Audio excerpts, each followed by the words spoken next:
Can I get a good amen in this house?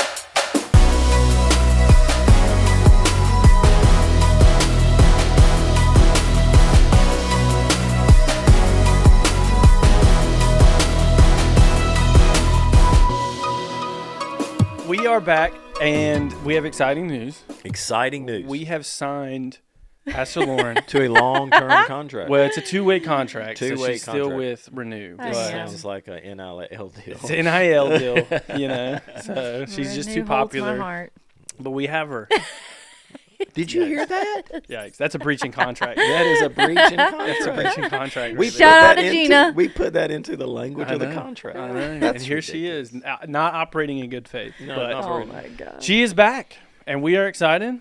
And we're going to have her on for several more episodes this season. This So year. we're excited. Mhm. Yikes. Very good. So we thought We'll see how this Um, one goes. I don't know. She's taking us straight to the top. straight to the We're top. we're in the basement. That's right. But she's That's bringing right. us Y'all are in trouble. to the big time. So we're excited about today. We're going to talk a little bit about leadership. So all of the parents out there who thought we were going to have Lauren on just for parenting, don't worry. I'm sure we'll cover those topics more as the season goes on. But we're going to talk about leadership today.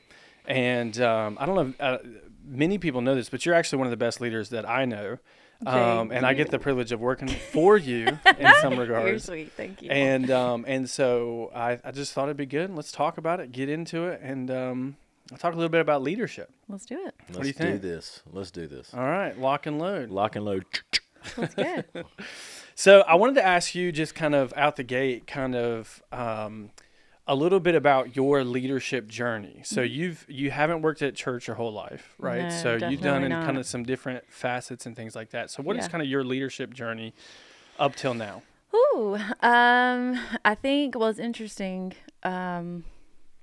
Looking back and thinking through, I guess, even when I was young, I felt like I maybe got thrown into some things with leadership. And I look back, well, in the moment I was like, I don't know why they've even like asked me to do this or put me in this position because I don't know anything about this and this is like a very small example, but I grew up playing, which my family's going to laugh because I was terrible. Softball, volleyball, softball, go. like all the things. There it is. A multi-sport athlete. I tried a lot just to like, maybe one would stick. No, just not athletic, not athletic. It's fine. And so I remember being, gosh, my mom could probably tell you, I was 10 or 11, probably around David's age, somewhere between teens and like 10. And I was playing softball and they stuck me in shortstop. And I was like, they have literally put Hot me zone. in shortstop. And I've never played. I don't know what I'm doing. And I even pitched some. And of course, that was several years ago. I'm learning new before- things right There now. we This go. is a brand Before- new day Come for on. me. Yeah, I have no mean, idea. You know, it's a Yeah, mystery. It's a mystery. Keep you guessing. Keep me on my toes. And this was like way before it was like, I mean, softball is like a huge deal now. It's like Yeah. fast pitch, like the whole night. No, this was like slow pitch, underhanded. And I remember just being out there and I was like, well, you know, if I'll do it, you know, if, I think that was always my mentality. Like, well, if nobody else would do it, I'll do it. And so I kind of always grew up finding myself in different seats along the way, not ever grasping for one. Because I really thought, well, they're just going to stick me in the outfield. I'll kind of learn, like, you know, as you go. And then being out there, I was like, I've actually got to, like, know what I'm doing. So that's kind of, honestly, that's been kind of the story of my life. I haven't really tried or sought after anything, honestly. I've just kind of always, which I mean, looking back, I'm like, well, obviously God was developing me that way, but that's kind of been my journey. I think That's awesome. also too, and this might be a little too much for some people, but just trying to be honest and transparent. I think going through some hard situations in my life, it definitely, I think, propelled me even more so. And I think I became more comfortable with it. Again, going back to, well, if nobody else is going to do it, I'll do it mentality. And just navigating my parents' divorce and separation, it just kind of felt like, okay, well, somebody's got to stay grounded. Somebody's got to, you know, and probably in an unhealthy way, somebody's got to keep it together. So I'm going to have to be that person that does it. And I don't know also if that's like a firstborn thing I feel like in a lot of ways, birth Yeah. order can impact that. I know for me, being a firstborn, it's, you sometimes fight that mentality of you're just the default person to take responsibility. So I don't know. So I don't know how much of that plays into it too. Yeah, I would definitely say that like Lauren is a great leader, but she's also a reluctant leader. So she's not one that's grasping for that place, but she is a high responsibility person. So she is that place, like, you don't have to wonder whether Elle's going to take responsibility for something. She'll take responsibility, and Yeah. she'll, if nobody else is going to do it, I will do it, Yeah. and it's not because she thinks she can actually do it better. It's actually because she just sees that leadership is very much about taking responsibility. And I think a lot of times in the world that we live in, everybody is trying to give an excuse when God is just looking for somebody to take up responsibility. It's a lot of people are like, well, this ain't my job. And yet leadership is really about finding the gap and filling the gap. And it's really Or really looking important. for, sorry, I didn't cut you off. No. Or looking for influence without taking responsibility. Yeah, everybody wants the title. But I think a lot of times if we're not careful, real leadership isn't about a title at all. I mean, it's not about a stage. It's not about that. It's actually really about finding the place that there's a need and filling that need. And I think that so often, we confuse what management is versus what leadership is, or what all these things are. And really, leadership comes in many different forms. And for us, I mean, we do lead the church, but probably the hardest place that we lead is our team here. I mean, that's probably the most stretching place of leadership. And just trying to really know, hey, leadership is going to have many different expressions in it. And really, you go back to the example of Jesus, then we see that Jesus was this servant leader. But if you want to get a master's degree in leadership, you just look at how Jesus led, how he empowered, but he was so secure in who he was. And I think that so often, if you really want to find a great leader, they're going to be secure in who they are in Jesus. Like, they're going to really know their limitations. They're going to know what their strengths are, and they're going to know who they are in Jesus. And it's just, this is who I am. And I think especially in church world today, we struggle with that. I mean, that's a really hard, mature place to get to. And that, we're still on that journey. But I think it's really important to just say, like, this is who I am. Yeah. And being okay with that really then can enable anyone to lead. But that's a journey to get to that place. Mm-hmm. So, it sounds like there's even all the way back, it's like this. There's not a passivity. It's not being passive in certain moments, because obviously you're taking action, but there's not this like desire to be in that leadership role like you were talking about. So it looks like humility, it sounds like humility plays a big role in that. And so what is the role of, because that seems almost like an oxymoron, like humility and leadership, right? But I feel like that's such an important part of even what you're talking about. Well, we talked about 3 words because we were talking about this, and we were like, what are we going to talk about leadership? I mean, there's a lot of people that probably could do this a lot better than we. There's a lot of people that could do this better than us and give you all kinds of little slogans and all this stuff. But 3 words that we really thought about last night was, to us, how do we try to lead imperfectly, is humility. One is like, humility is just realizing, hey, first off, it's esteeming others better than yourself. So it's always maintaining, hopefully, a correct perspective about your gift, but also your weakness. So it's just realizing, hey, this is who I am, right? And humility first is at its base is realizing that man didn't put me here, God did. Yeah. Mm-hmm. So like, if God put me here, then I'm not in a position to prove. Yeah. I'm not needing to prove.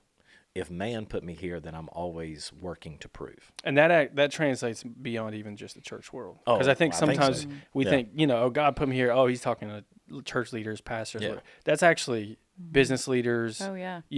Leaders in the community, like all across the board. God's actually putting people in place. And like, calling you to a and you purpose. see this, like, over and over again, the disciples were uneducated. These are uneducated men, and God still used them in a mighty way. It's just, making sure, hey, humility is first. I mean, and it's not false humility. So it's not woe is me, I'm an idiot. It's more just, hey, man, God put me here. Yep. And if God put me here, I don't have to prove any. I'm not needing. Now that's hard. That's been very difficult for me because I'm a people pleaser. So humility, vulnerability. Like, That's a big one. yeah, vulnerability. Like, man, you can't lead people unless you're just willing to say, I screwed up. I messed up. I mean, that's like one of the things in leadership today is like we are so quick to think we can't fail.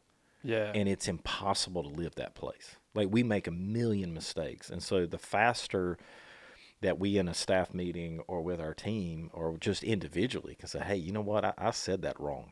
I acted like a jerk, you know, or just I'm struggling right now. It's been a bad season. You know, I'm dealing with that. I mean, just whatever that is, but being vulnerable is really, really important. And then the third one was hungry.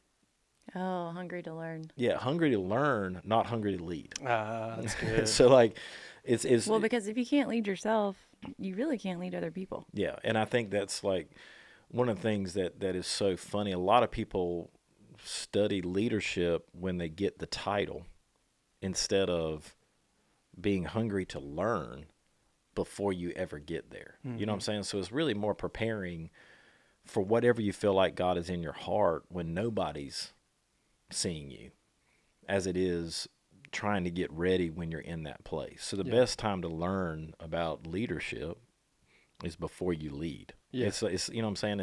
And it's really not just about leadership, but it's just the cave of Adullam that David was in. It's like God was preparing David and had him in a really tough place.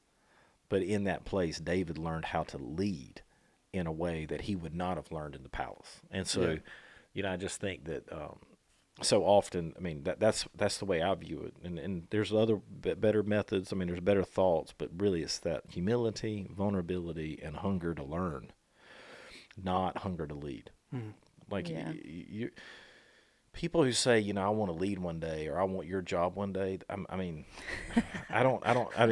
we got a great job. I mean, we got an amazing church and we can get into that later on. It's great. But for you to want that is you don't understand the weight that comes with it. Yeah, You it's know? a bit of naivety there, and it's most of the time people who haven't really led. That's like looking kind of up and seeing like what they believe is something that's like, you know, and leadership, you know, it's kind of like that balance. Like, you know, leadership is something I feel like to be somewhat sought after if God called you there, if God placed it, but it's not something to, like you're saying, grab for. Other than prepare for if God's called it to you, then He's going to bring it out. Yeah. But, well, I mean, and that's why I think so much in our culture we actually confuse influence and leadership. There's a lot of people today that want to be influencers. Well, influencer is great. That's like I get to influence, but I actually don't have to lead anything. Yeah, I hold no responsibility. Leadership, So let's not confuse the two. Right. Just because you're influence, I would just say there's a lot of people that through this or, you know, the stage on Sunday morning, preaching, whatever, that maybe I'm able to influence. But that number of influence versus who I'm actually leading, that's two very different numbers. And that's, you know, and honestly, influencing is easy. Like I just, social media age just makes it that we got so many voices that are just popping off. And the problem is that everybody is being influenced by people they don't even know the character of. Right. Correct. You know what I'm saying? But leadership is different. Like you got to know, like when I'm leading somebody or I'm in that place that, you know, over somebody, now they know me. They know my character. They know my bad days. I mean, you Jake, you're in here. I mean, you know when I walk in here and I'm not happy. You know what I'm saying? You've been a part of that, and how do you navigate that? So I think it's just a whole lot more important. Influencing is the cheap seats, man. Yeah. Like it's really the stuff. And I'm not saying that if you're an influencer that it's bad. I just think that I think we have a generation today that looks like, oh, that's leadership. No, man. Yeah, that's the shallow end of the pool. That's the shallow end of the pool. And it's not really the thing that, I don't know. It's just not, it's just easy. It's a whole lot easier to do that. And leading people, that's tough. Yeah. because integrity actually matters in leadership. It's supposed to. Yeah. Yeah. So. Well, I feel like the influencer culture is obviously with social media and everything else. It's become a very popular concept. I think the hard part with that too, though, is there may not be a responsibility to that, but there is, and I think, I don't know, I feel like tread cautiously here, but it's, I mean, you are going to be accountable for how you influence people as well. And so I think that's where it's like, it may seem easier and appealing, but like you're saying, I mean, it's a science to how to influence people, especially on social media. It's an algorithm. It's an algorithm. Mm-hmm.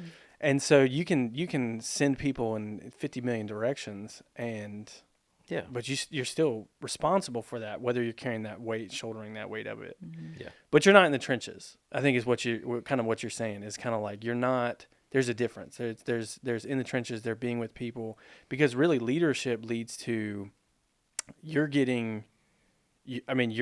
in it with it. Like, so you're feeling that pain, that push and pull, and the back and forth, which I think is really powerful. And you're building a relationship with people. Yeah. And I think that's so important. I hope so, right? Yeah. Well, I mean, I think that's why, and I can't remember if this is either a John Maxwell or a Craig Rochelle thing, but it's something you've read. Something I've read or listened to at some point.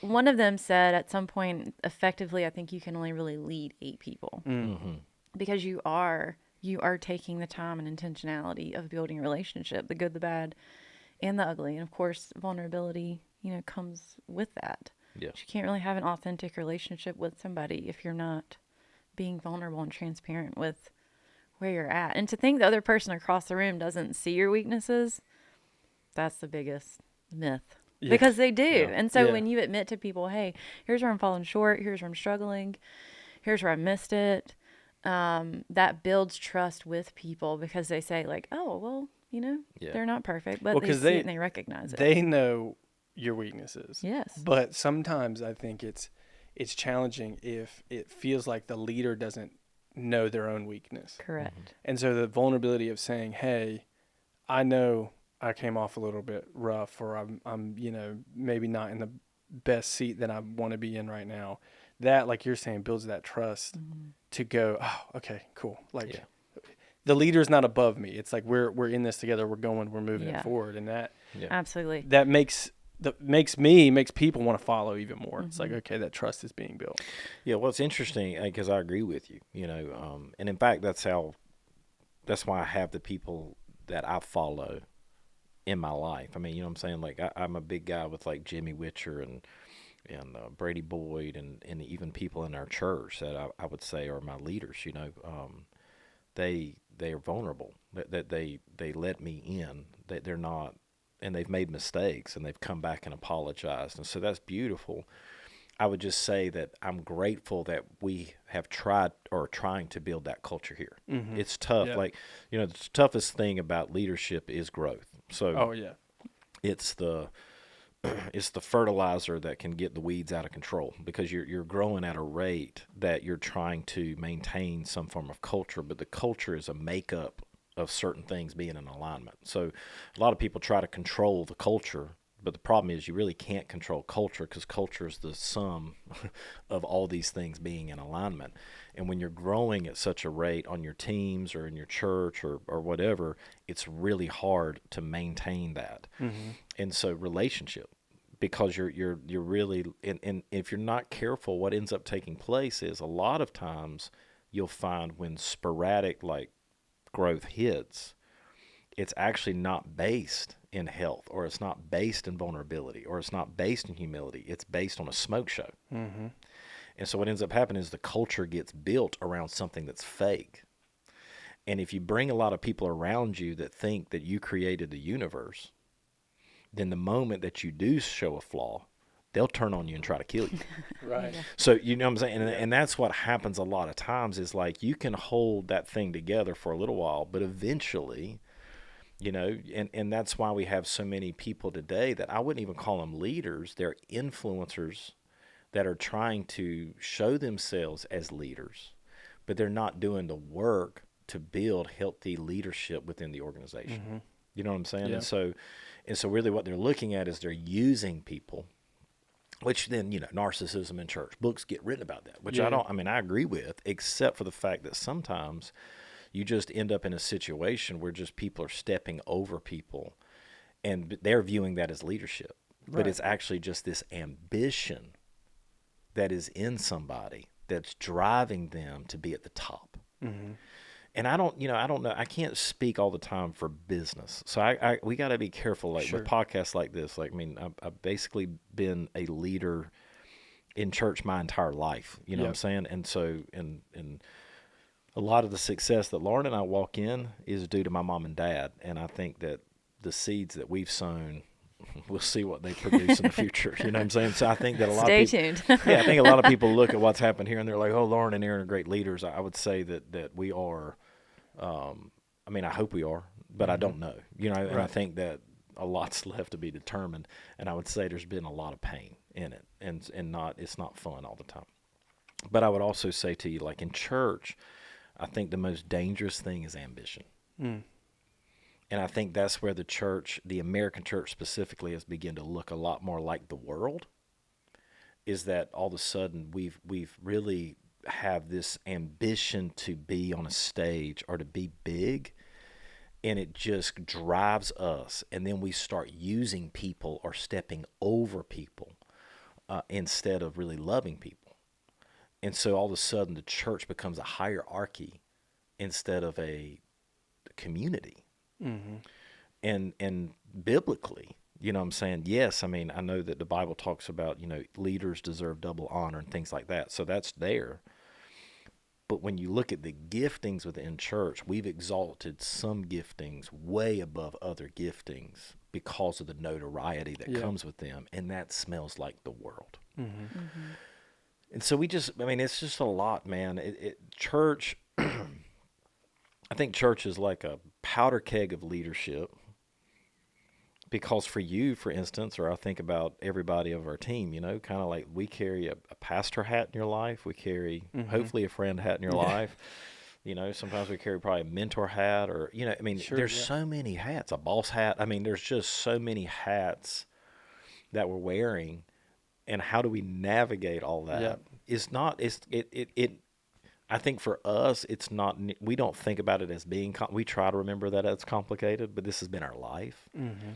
But for you, it's really complicated. Sure, yeah. You know what I'm saying? And I've never met anybody that it wasn't complicated. So we really have to be really aware when I'm talking to you, kind of how are you looking at me in that moment? And how am I looking at you? Because we still have to have hard conversations. Yeah. So it's a lot. I mean, there's a lot to it. And we have volunteers and we have dream team. I mean, it's just layers and layers of it. And how do we keep it pure before God is a really big deal. Well, that's challenging for y'all because y'all both also grew up in the community, and you've got like your oversight elders have known you your whole life, Yeah. and so it's like My whole life. that relationship, it gets kind of blurred even sometimes with people who are like, oh, we've known you forever, and now you're holding a seat of leadership, and so having to kind of navigate that is challenging. So how do you navigate that? Why don't you talk to it first? Because, you're probably, talk to it. Speak to it. That's good. Staying very humble. Yeah, yeah.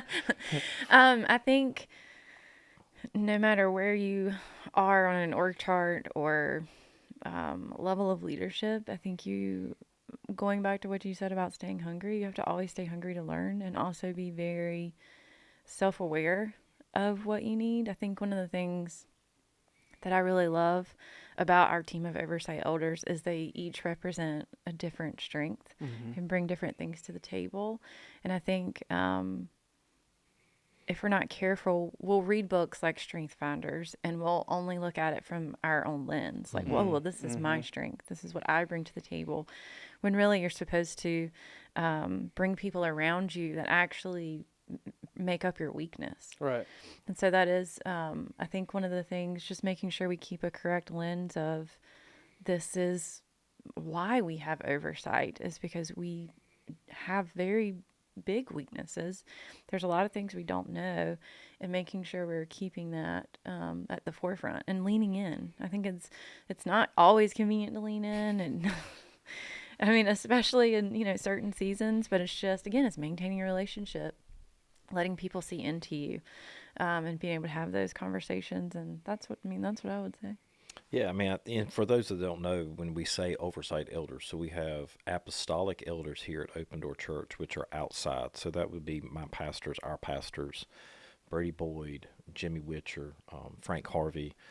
Those are people outside the house that come in yearly and speak into the house, but also speak into our leadership.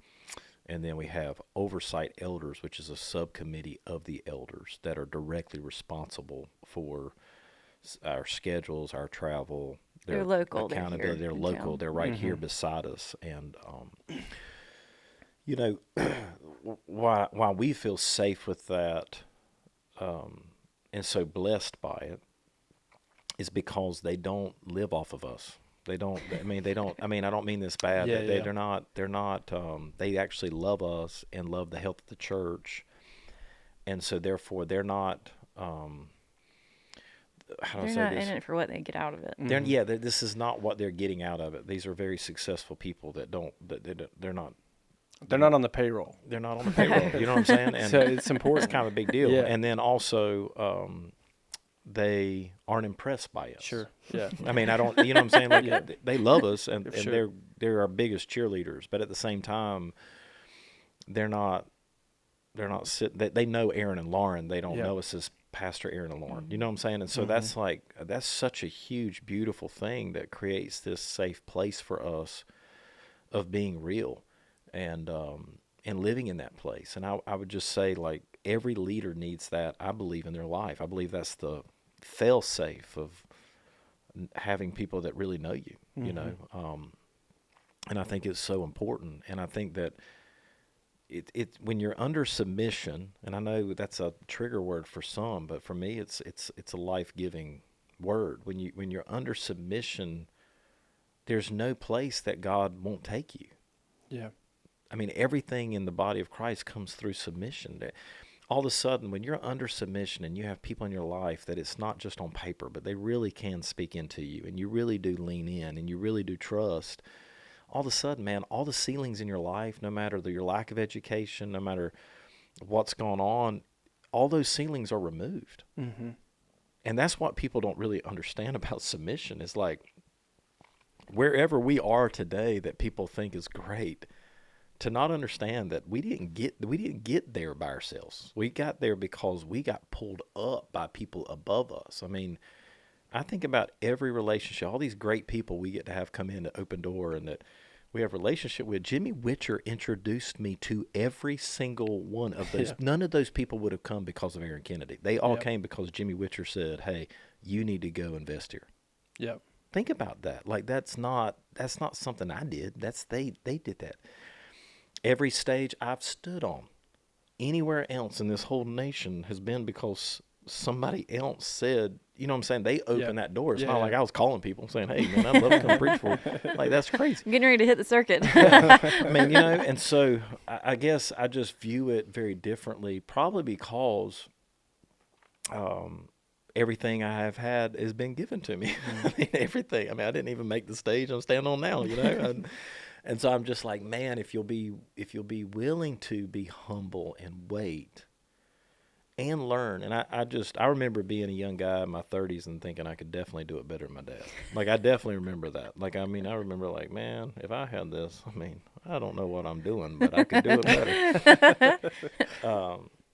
And I do think that there is a level that's natural. Like, I don't. What didn't Pastor Brady say that's a normal thing for every young? He was talking about men specifically. Every young man, late 20s, 30s, you journey through that, and that's a very natural thing. He wasn't saying that's not natural. He was saying and I was struggling at that time because I was insecure. So I was the leader of all these studs. Like, I viewed, you know what I'm saying? I'm like, I'm the head of all these guys that are just good, but I'm insecure. Because, like, some of them probably know more than I do. And not probably. There's people on our staff that are much smarter theologically than I am. You know what I'm saying? And I was like, man, like, these guys. And I was insecure. And Brady was like, man, the greatest gift you ever give the body of Christ is letting a bunch of 30 to 40-year-old guys think that they can do it better than you and making it okay to talk about it. Yeah. And I think that really changed my perspective because I went back to my father And I realized that's what he did with me. Yeah. Is that, like, man, there were so many discussions. I would rail my dad's hind end. Like, I mean, it was, people think, oh, y'all had the greatest thing ever. I mean, staff would hear us going at it in the office because I was a pompous jackass when it came to him sometimes, you know. Yeah. And my dad, my dad was not a quiet man. And we would go at it. I remember one time we were at this wasn't even here. This was at y'all's house, and y'all were having some kind of family disagreement. I don't know what it was. And I grew up very opposite. So we, unless it was like completely explosive, like we really did not talk about a lot of things. And so I'm just kind of sitting over there in the corner, and your dad says, everybody was like yelling at this point. He was like, "We're not gonna yell at each other." And then he just laughs. And I mean, because it was just funny. Was just funny. But I love that about y'all. Yeah, it was honestly like where there was what I can say, like anybody who's gone through, family transitions, whatever. I mean, I've got a lot of people out there now that are transitioning businesses or whatever. But I would just say is like, what I can tell you as a gift is that me and Dad didn't leave anything unsaid. Yeah. Like at the end of the day, like, man, we left this property. I mean, we might have been angry. We would call each other before we went to bed, and we would always kind of put it to bed. So that was a gift. You would. Y'all would always apologize. We would always apologize, which was real. But like, we didn't leave our feelings out of it. I can tell you that. And we didn't subdue them. It wasn't like, we would say it, but I remember him making space and not being threatened by it. And I just think that, man, when we can let people have a voice that doesn't necessarily lend itself to control, but they have an ability to talk about it so that we can continue to get on the same page, then that's a gift. Yeah. Well, it goes back to what you were saying earlier about being secure in who you are, not just as a person, but who you are in Christ, and knowing the seat he's called you to sit in at that particular moment, and being okay with that instead of trying to fit in somebody else's shoes or fit into a different mold. And I know we've talked a little bit about, before we started cutting this, about leadership styles. Yeah, and I think that's where oftentimes, there's like what I've recently listened to is like 6 different ones: visionary, commander, producer, harmonizer, collaborator, and coach. And I think oftentimes she just pulled those up. Did you hear that? Like, that's what I'm saying. Like, she's amazing because she's like been studying for this podcast. That's what she's been I'm a planner. I know. Sometimes. And I'm like, we'll just figure it out when I get there. That's why. That's the challenge of doing this with y'all. Y'all are like, oh, we're just gonna talk about leadership and wing it. And I'm like, I know, but I was like, yeah, but that's why we're good together, because I wouldn't be anywhere without you. Half the stuff I'd say on this wouldn't be good. It would just be what I felt in the moment. No, but it goes back to, I think sometimes if we're not careful, we see one person's leadership style and idolize that. Yeah. Like with Aaron, I mean, he's a visionary leader, and there's a lot of appealing things with that. And there's, what was interesting to me is every leadership style has a strength and a weakness, like everything. But I think being any type of leader, you have to be comfortable and self-aware enough to know what has God called me to do, and what is my leadership style? Because if I'm always trying to be a visionary leader, I'm gonna fail every time. And it's not that I can vacillate between a few, and if I have to, again, it'll go back to, well, if nobody else will do it, I'll do it. But it's also knowing where you sit in that style. Yeah, and I would say for us in our context, I think and it's unique. I mean, this isn't what God does all the time. But for us being in leadership together and both being the senior pastors, which is a unique thing, God knew, because I'll be like, let's take a hill. I don't know what hill, but we're going to take it. I mean, let's go build a hill so we can take it. We're going to build a hill so we can take it. We're going to make a mountain out of a molehill, so that we have a mountain to take. You know what I'm saying? I'll figure out vision for painting this wall. It'll sound good and everybody be moved by it. But they do move people, because essentially visionary leaders, they're, looking at things, they're seeing the invisible, they're looking for the future.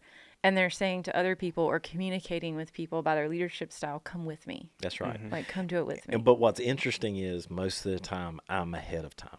Mm-hmm. So I'm seeing things before they're supposed to happen. Yep. And God knew I needed someone like her who's not just a voice in my life, but someone I have to be in complete unity with. Yeah.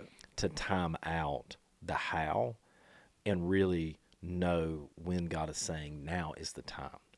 And, speaking of that, like great leadership knows your weakness because it builds teams around your weakness, not around your strength. Yeah, right. You know what I'm saying? So Yeah. it's really important. And a lot of times, like one of the things that's hard right now because we've grown so much as a staff here is helping our teams work together as teams instead of lean away from each other Right. because they are different.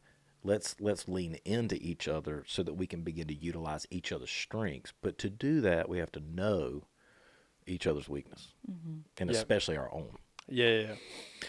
So it's big. I mean, and I mean, the different leadership styles is so important. But you'll many times, like for me, for years, I tried to be like Jimmy Witcher. Yeah. He'll probably listen to this podcast, right? But I'm not Jimmy. Yeah. Like, I mean, Jimmy and my personalities are totally different. He makes me so uncomfortable. Like, I mean, I don't mean like not. I mean, I love him as Stretches you. my friend, Yeah, but yeah. my God, like he'll tell me to do stuff, and I'm like, like that but I need that, and that's why I love him so much. Brady, on the other hand, Brady's a lot like. I mean, I'm a lot like Brady. I don't like Brady's a lot like me. Whatever Wow. planet that is. Yeah, exactly. There it is. No, I'm a lot like Brady, where he's highly relational, and so I love having him in my life. You know what I'm saying? Because in the end of the day, like, if I want to know what do I probably need to lead like at a larger, as if we continue to grow, is I need to know what he's doing. But if I want to get there, I got to learn Jimmy's skills. Yeah. And let Jimmy make me uncomfortable. Does Yeah. that make sense? But for years, I tried to be like Jimmy. Yeah. And at the end of the day, it just makes me miserable because that's not my leadership style. Yeah. And it's not, and it's not my leadership gift. Yeah. So how do you find your leadership style? What's the and maybe just personal experience or things you've seen or read, but what is the how do you explore that, figure that out, especially when you're not maybe in a I mean, I would struggle to say like not in a leadership position. I mean, I definitely think that we all lead in some ways, right? But how do you figure that out when you're not maybe in like that position of leadership? What would you say? I mean, mine, I'm miss practicality. So I'm like, give me all the books, give me all the Yeah. podcasts, give me those things so that I can learn about myself. I think doing different tests like the APES test, like other things. I think if you take a multitude of things, it gives you a more accurate snapshot of maybe some of your natural tendencies. Like for me, when I was reading through some of those, I was like, oh, I can, kind of see how I could be like a harmonizing leader, collaborative. We are always fighting for collaboration. Yeah, but I mean, it's also, again, having a relationship with other people. You can bounce things off of them. That's right. And say, hey, I'm learning about this. I'm trying to read more. I'm trying to listen to podcasts. Is there any feedback you can give me? I think that's one of the things I at least appreciate about people is being asked questions and then having people I can ask questions to. Yeah. Because really, you all have you have your own bias and blind spots, and you don't know. And Yeah. I mean, we met the other day, and I was like, hey, can you help me unpack this and give me some actual like constructive thoughts, feedback on this particular topic, because I might know and I probably have a good idea, but it always helps to ask other people. So that's my practical side, but there might be some. No, I mean, for me, here's my impractical side. No, That's why we're a great team. That's why we're a great team. No, I would just say that I think it's a little narcissistic to sit here and say, well, how do I lead? My MO has been, and that's probably a big word, so just hang with me for a second, because I'm not actually against that. I would just say a lot of times when I look at the organization I've been a part of now I've been a pastor I've been on staff like 28 years. You're old. It's been more, exactly. Yikes. Trust me, I got bat wings over here. It's been more about the role the organization needed me to play That's true. than it has been about my comfortability with that. Does that make sense? So what I mean by that is like leaders have to embrace change, not just be the ones that create it. Yep. And that's hard, because when we think leadership, what we actually think is we're the ones who create the change. Yeah. The problem is that leaders need to be able to embrace change, not just create it. Mm-hmm. My seat and my need of how I lead needs to change based on the seat I need to sit in. Does that make sense? Yeah. So you with me? So Yeah. and so that's why being hungry to learn is always important, because I have to learn new skills for different seats. Yeah. That's actually the way and why I believe it's really good to stay a part of an organization like church. We talk about all the time. It's more important who we're called to than what we're called to do. Yep. Right? Well, I'm giving everybody a leadership theory in that statement, because I'm like, Jake, are you called to open door? Yep. Well, if you're called to open door, then you can do anything within the organization and find fulfillment because you know where you're called to. And what you're called to do within that family is going to change over the years and seasons. And that's part of God using the family to develop your leadership. Yep. So leadership isn't just learned, it's also experienced. So you learn by experience. That's probably a better way to say it. So like one of the biggest ways that leadership gets learned is carrying multi-hats. Yep. Yep. Because the biggest part of leadership that we've talked about is leading yourself. It's not leading others. It's actually leading yourself. And so often, if we're not careful, we just view it as, well, this is the way I lead, so this is the best use of me in the organization. And I'm like, well, that's really selfish viewing, and that's not absolutely true. You actually need to learn how to lead in the context of the seat you sit. Because on what planet do we live that you just get to pick which seat that you sit? Right. You know what I'm saying? And so like that's not real life. Yeah. What yeah, real but I life don't is. think that's sustainable. What? Doing things that are probably not ever going to be in your wheelhouse. I think you can do those things for a certain amount of time. Yeah, but I think that's part of the process of becoming a great leader. Of is developing doing yourself. That's exactly Yeah. right. You Yeah, got to yeah. develop yourself. Now, we need to land in the place that I'm the most gifted at or whatever. But I still think that even in that, there still needs to be things that you're doing that are stretching you, Yeah. not just making you be comfortable. No, totally. And I think great leaders don't develop organizations just around themselves. Right. They still maintain this thought process of what role do I need to play. And I had a great contact. I mean, we had our Christmas party last night and had a great conversation with one of my oversight elders. And I'm like, I'm having to learn a new seat and a skill set in this season where I sit in the organization. And it's not just where I sit in the organization, it's the size of the organization that I sit in. Right. Mm-hmm. And that's like, you know, so we're talking about multiple layers of things, but I think it's really kind of important to say, hey, you know, being a team player is really being able to embrace the seat for a season so I can learn the skills. Yeah.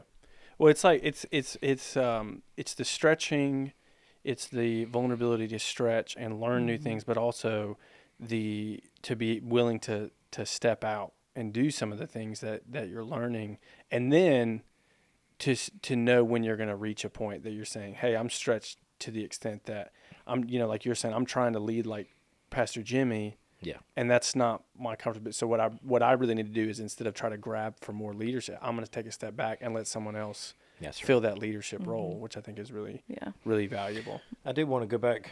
Did you have something to add to what I said? Because I could tell that you were processing. Oh, there it is. There it was. What do you? No, I think I'm just more of a and it's probably just my lean. I enjoy building teams. Yeah. And so I enjoy finding. Well, you're really good at it. Well, that's yet to be determined. I enjoy finding people who are stronger at other things than I am. Yeah.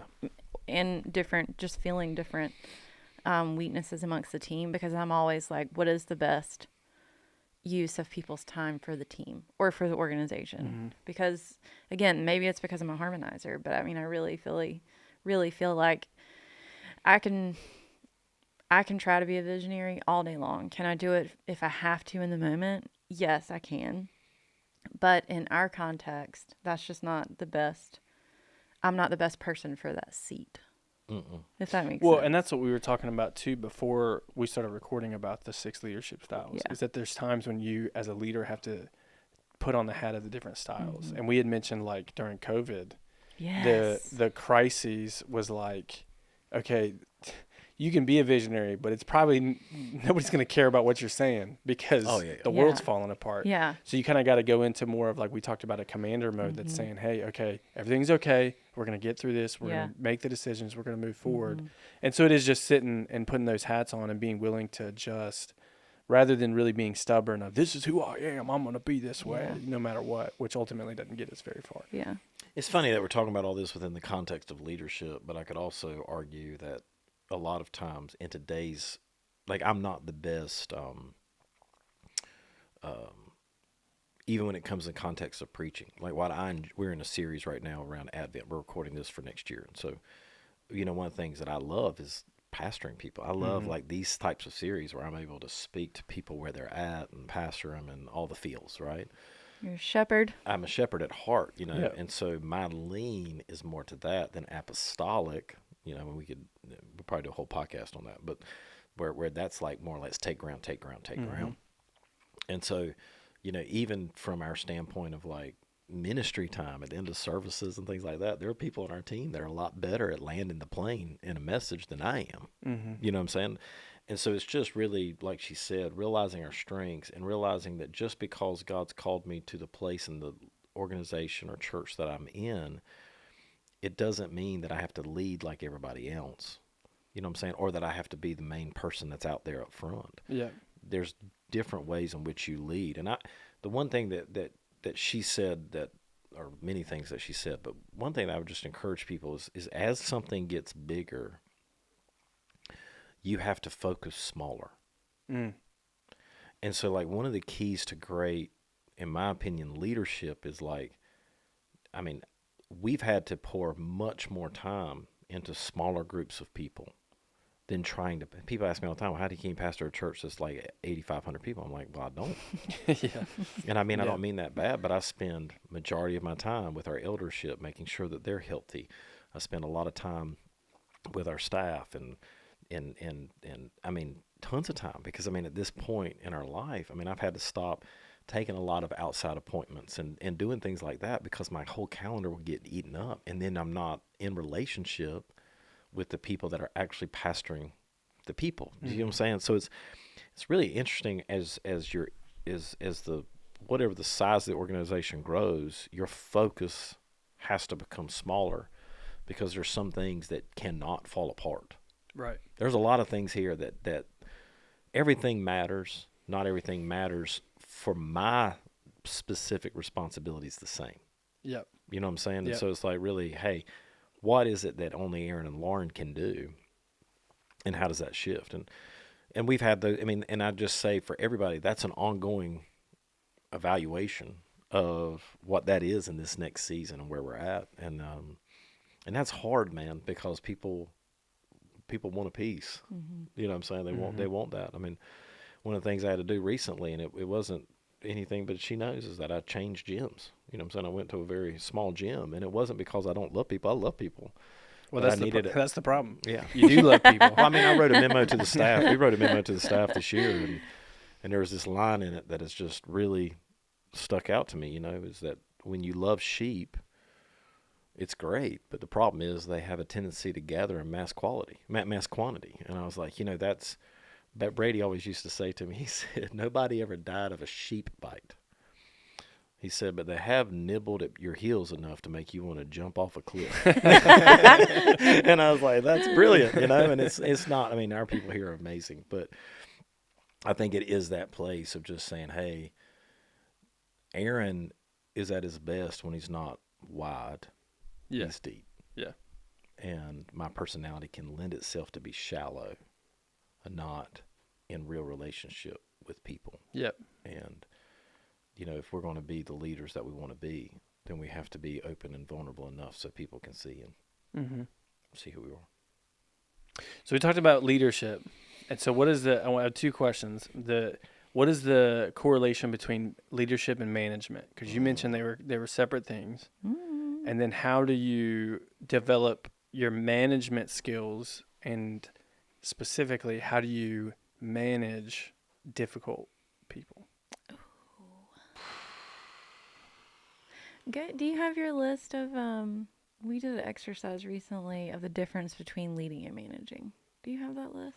I'll pull it up. Somewhere? You talk while I'll pull it up. Go for it. And when I say managing difficult people, it's not me. We're talking about right? Maybe it's it is. not I Jake, don't know. but it is Jake. I'm just kidding. No, I think the tendency for when you are in on a working team or within an organization with difficult people, the tendency is to lean away. Mm-hmm. And but what you actually have to need to do is lean way in. Mm.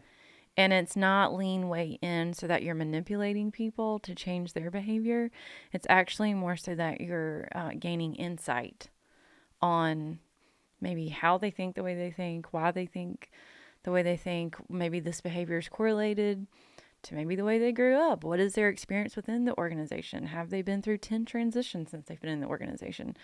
I think I've always naturally been curious about people's behavior and the way that they think. Fun fact, my major in college was communication. However, my minor was psychology. Oh, And I'm there like, you go. oh my gosh, I can look back and be like, wow. Using that, and when you were doing that, because I was dating you when you were in that, you're like, why am I taking psychology? and here we are. Here we go. Here we are. So I think also navigating difficult people, you've got to have a lot of vulnerable heart-to-heart conversations, and that's not easy, especially when you feel like you're not a teammate with somebody. But it goes back to being a leader is willing to be vulnerable and being able to say, when you're in a difficult conversation with somebody, it's less about what the other person's doing and more about how you feel. Yeah. Maybe they said something and it totally got misread. But you'll never know unless you have the conversation with somebody and you're always giving them the benefit of the doubt. And we just recently did an exercise with our staff about some rules of engagement. And Right. it was always like believing the best in somebody. And that's oftentimes the hardest thing to do with difficult people. I think discovering the why behind the difficulty is the first step in anything. But to do that, you actually have to lean in. You Yeah. can't lean away. That's good. And that's hard.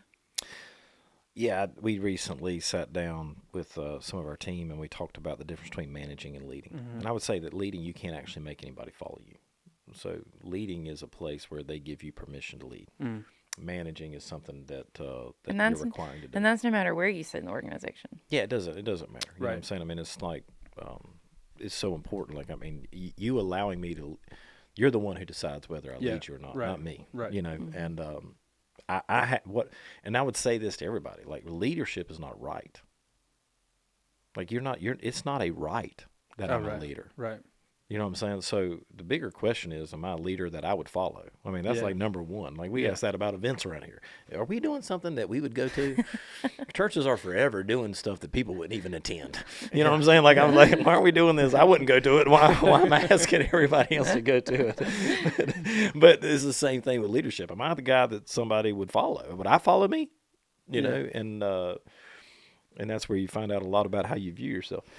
Management's important. Like, when we get into this stuff, like, it's not that management isn't important. I would just say there are no great managers that aren't great leaders. There are some leaders that aren't great. What I'm saying is, if you're going to be a great manager, the prerequisite is being a great leader. Yeah. I would just say there are management skills that just because you have influence doesn't mean management is a skill to learn. Sure. Yeah. Does that make sense? Yeah. And so really I think also if you're massive difference between those two. a manager but maybe lacking some leadership is when you start entering into like micromanagement. Nobody wants to work for a micromanager. That's right. And it's really the big difference. And there's people that, you know, the Peter Principle is, you know, it's a pretty awesome thought process that there are people that are good at one thing that doesn't make them good in the next seat. So what I mean by that is, like, in our organization, you might be great at children's ministry. It doesn't mean that you're going to be great at overseeing children's ministry. Yeah, right. Does that make any sense? It's like the next seat, you don't have those skills. So if you're not a learner, it's going to be really hard for you to go to a higher place of responsibility.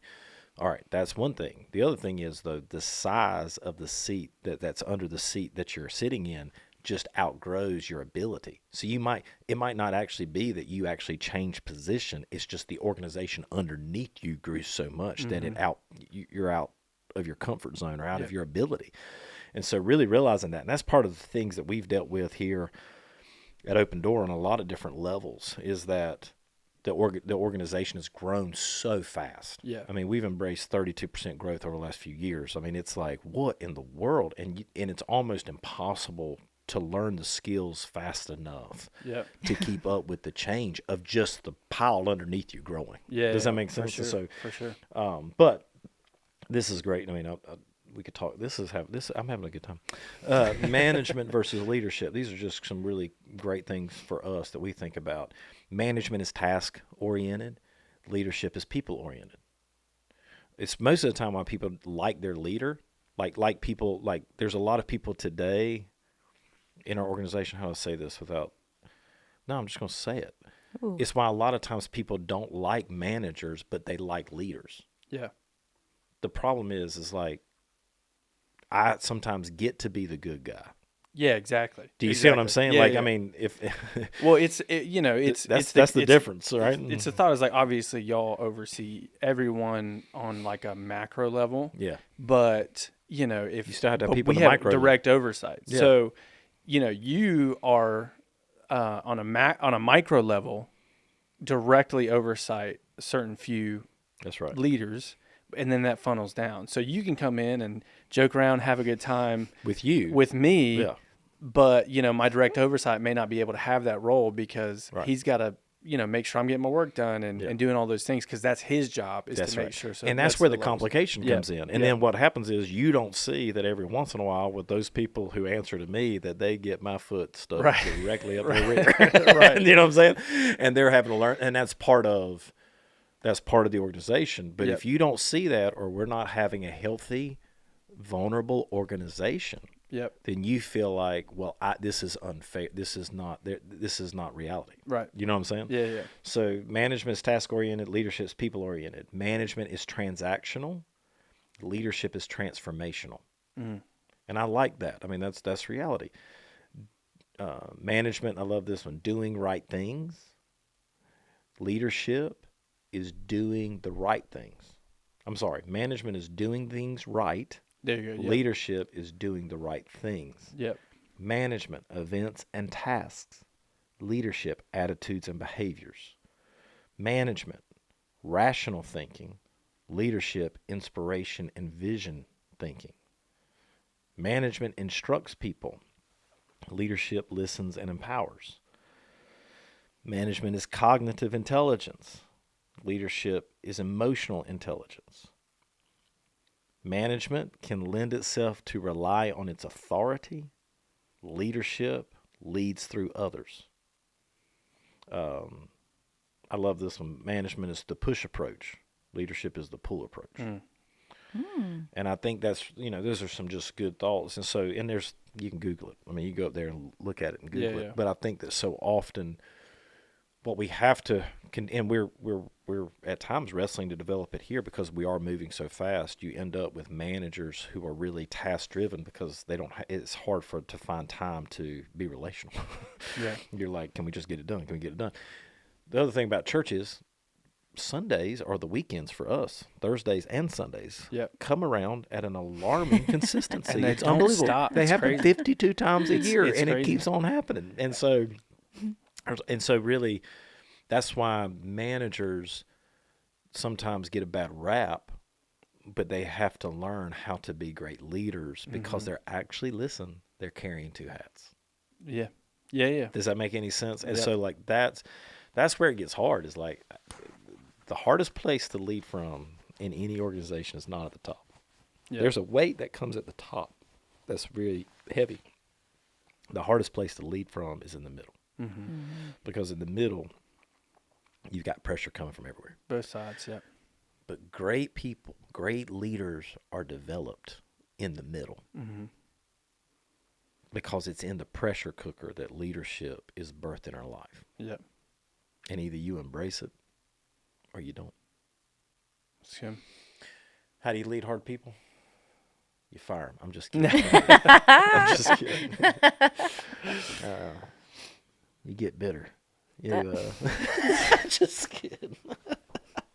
I'm triggered. How do you lead hard people? I'm Well, in a for Aaron, he just says, Lauren, can you lead these hard people? Say, Lauren, you're up.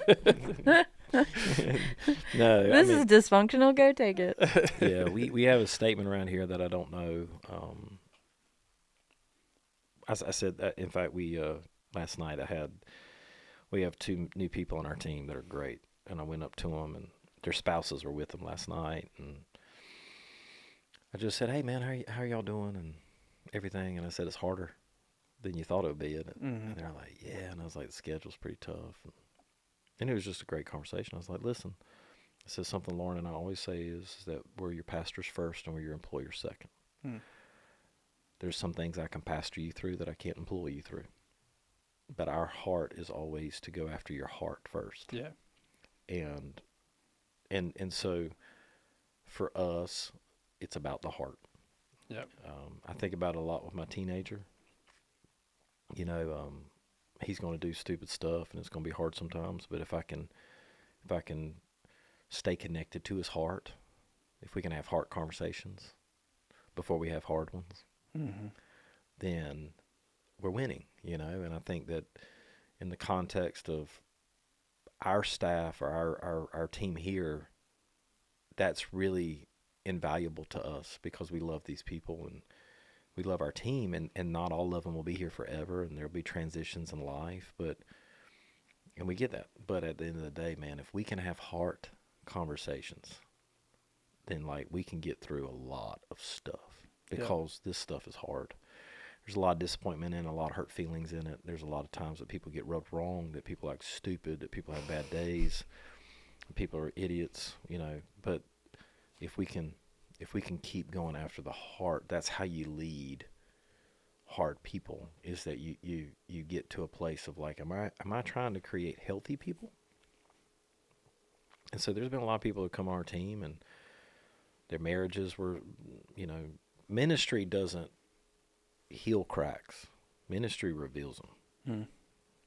That's good. You know what I'm saying? So there's been a lot of people that had pretty good marriages when they came on, and then their marriages went to crap quick because of the pressure, you know, and whatever. And so what do you do in those moments? You say, hey, man, we're here to get, you know, we're not here to hire healthy people. We're here to help develop healthy people. Yep. And so there has to be systems and processes in place that hopefully people who walk with us for a season of time. I get the most concerned with people who try to act like they're healthy really quick. So when I look at church, when I look at people come to Open Door, I'm like, man, are they further along? Are they healthier today than they were 3 years ago? Well, the same thing for our staff. I mean, I think about you when I met you out front of the church one day, and you know, you were coming from a place of some hardship in ministry and all that stuff, and you and your family were at a crossroads, and you come to Open Door, and here we are. How many years ago was that? About 5-6 years, yeah. 5 or 6 years ago, you know, and you went to work for a business, and that's comes here and a part of the church, and then you came on staff here, and it's been gradual, and there's been some hard times. I mean, there's been some stuff that's triggered the you know what out of you. You know, but then I look at your family, and I look at your marriage, and I look at your amazing wife, Megan, and read her devotional this morning, and I just start Shout out to Megs. Megs, man, she's amazing, and I look at the journey, and I say, okay, you know, we're winning. Yeah. And however long you're with us, I want to be faithful. And I think at the end of the day, man, if you're hiring people as a means to an end instead of hiring people to steward, then you've already got the wrong view of it. Yeah. That's good. Well, Pastor Lauren, thank you. You're welcome. Again. The best of the best, baby.